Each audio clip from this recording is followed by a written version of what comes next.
Welcome to the second season of the Grandma Fresh Show, presented by Grandma Fresh. The Grandma Fresh Show is 7 minutes of wisdom, inspiration, motivation for your practical application. Again, welcome to the second season. I am your host, Shamara McFarland. I would encourage you to please go back and listen to the first season if you have not. It will give you more detailed information on who I am and the premise and the concept of the Grandma Fresh Show and the ideas around building community and understanding of taking an old value and expanding the understanding and the information and opinions in relation to that value and what we can further glean from it, from the traditional aspect of it, but also in a more expanded and modern understanding of it. So again, welcome to the Grandma Fresh Show, second season, a fresh take on old values, 7 minutes of wisdom, inspiration, motivation for your practical application. Advocate to Advocate at advocate2advocate.com. The goal at Advocate to Advocate is to be a bridge to practicality. The mission of Advocate to Advocate is to bridge the divide between where you are and where you want to be through conflict resolution strategies, transformative mediation, life coaching with a spiritual focus, and corporate consulting pertaining to staff development and risk management. We offer services to individuals, couples, or partners, small groups, and corporations. Advocate to Advocate is building bridges, creating connections, and empowering growth. Again, Advocate to Advocate, a bridge to practicality. Join us to learn how to build the bridges to your success at www.advocate2advocate.com. And you can contact me at Shamara at advocate2advocate.com. That's Shamara at advocate2advocate.com. Or you can reach out through the website, www.advocate2advocate.com. We look forward to speaking to you. Again, be a bridge builder. Welcome to the Grandma Fresh Show, presented by Grandma Fresh. The Grandma Fresh Show, it offers you wisdom, inspiration, and motivation for your practical application in 7-minute spoonfuls. And I'm your host, Shamara McFarland. Grandma Fresh Show is sponsored by Grandma Fresh and advocate2advocate.com. And this is season 2, episode 8. And if you made it this far, I hope you enjoyed it. Please give me your feedback, like, share, and subscribe. I hope to meet you in person if I haven't already met you in person someplace or in the future. But this is season 2, episode 8. And we're going to end out this season with the last value of the season, and that is apples never fall far from the tree. What's the meaning of that? It expresses the idea that a person inevitably shares traits or resembles his or her parents or family. So it's an expression of the idea that a person inevitably shares traits with or resembles his or her parents or family. It's originated in 1939. Ralph Waldo Emerson was credited for first usage of the phrase in the United States. However, it's said to be an old German proverb which inspired him, and its English translation reads, "As men say, the apple never falls far from the stem."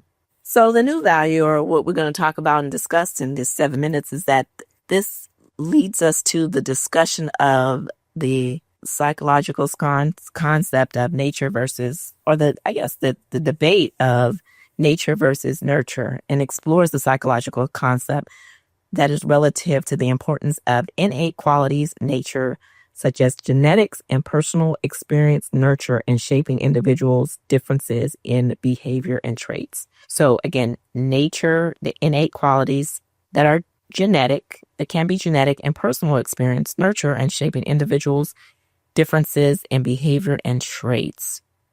So what first comes to mind is that I would say sometimes the weaponization of shared traits that may resemble a parent or family, when people say things like, when they don't have a good relationship with the other parent, and for example, when they say you're just like your mother or you're just like your father, and it's using a negative connotation, let's just be clear.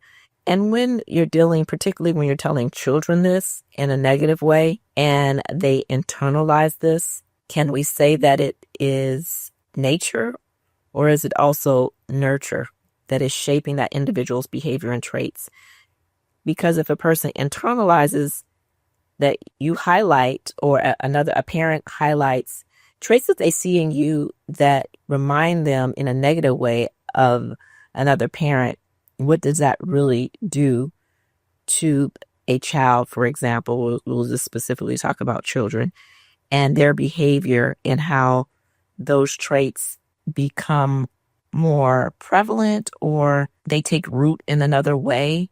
A child may internalize that and say, well, you're no good like you're no good father, or you're no good mother, or your father always did that and that just made me upset, or you're late, or you don't listen. And so some negative ideology about that other parent that could now impact how you parent that child. Let's just say that how you parent that child. So it may not be that those qualities in and of itself, that some of them may exist. For example, mannerisms or different things that may be innocuous, that don't have a negative connotation, but you place a negative connotation on them because you don't like the other parent. Let's just say you don't like them. You're traumatized, you feel traumatized, or you had a bad experience, and now it shapes the way you parent that child. When you see those traits in that child, that again, it may be they walk similar, they look like them, but then, or they sound like them, and you take that in a negative way, and then you parent them, and their behavior and those traits are amplified, not because it's just innately natural, but because you've also nurtured those things. Like, you'll never be anything because your father is nothing, or he didn't go to school. So then you're parenting that child in a way, and the child may also internalize it. I can't learn. I won't learn. I can't go to college. I can't do this, because of you affirming, or you're reinforcing negative things that you perceive to be negative, or highlighting only things that are negative, or ascribing negative things to very innocuous or benign or natural genetic traits, walking, talking, laughing. But because you don't like that parent, then it's a problem for you, and you then consciously or subconsciously treat that child in a way that now nurtures them in a negative way, and those traits may become more prevalent when it comes to attitudes or demeanors. When you say, you have an attitude like your dad, or you have an attitude like your mom, well, they may double down on it just because of the fact that you are highlighting the negative. And there's an idea that you reinforce the behavior that you want to see. So if you're only reinforcing negative behavior, what do you expect to get? How do you expect the person, the child, to experience something different, have a different behavior than that parent or that family, if all you do is highlight those things that are negative, but then you expect the child to internalize it, not to internalize it, and to do something different? So I subscribe to not the either or, but the and. Then there may be some things that are just you walk like them, you talk like them genetically.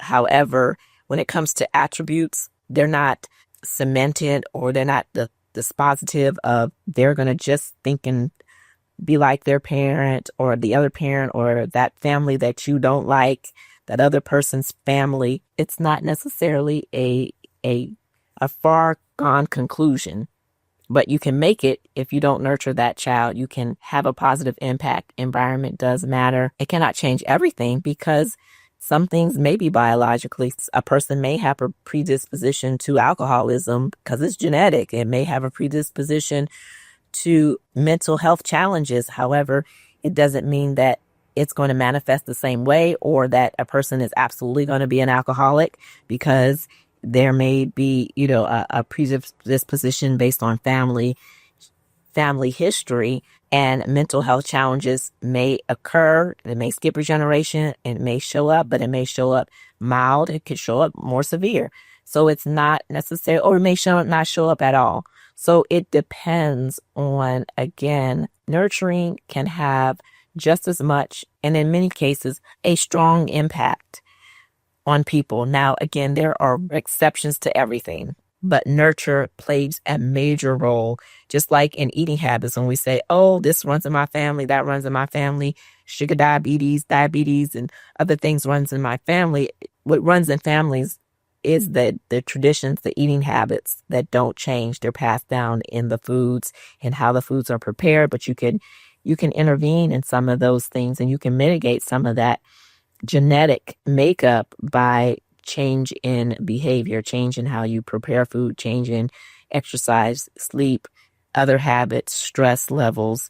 If focusing on the things that you can change in your environment or internally, and mitigating, if you can, the external factors, and being in environments that are more nurturing and healthy, and creating healthy and nurturing environments for children that then allow people to grow up and be healthier, more productive adults. So that is the end of season 2. Yay! Season 2. Thank you. Again, I appreciate your time. I take it not for granted. It's a privilege and honor to be able to share with you my fresh takes on old values. I'm Shamara McFarland, your host. Please like, share, and subscribe.